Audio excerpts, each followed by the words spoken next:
अस्सलाम वालेकुम वीवर्स।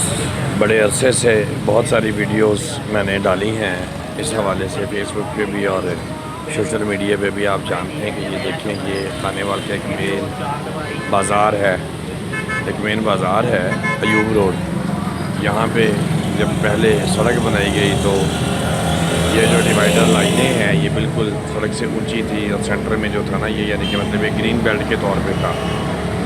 जब ये सड़क बना दी गई तो बनाने के बाद सूरत हाल ये है कि आज ये जो लाइनें हैं ये बिल्कुल ख़त्म हो चुकी हैं और कहीं से भी आप ये देख सकते हैं कि सेंटर में रिक्शे खड़े हैं और ये आप चेक करेंगे ये लोग जो है ना ये इस तरह से इसको फ्लैंक के आ जाते हैं दूसरी साइड वाले। इधर ना कोई यानी कि मतलब भी यू टर्न है और ना कोई ऐसी चीज़ है।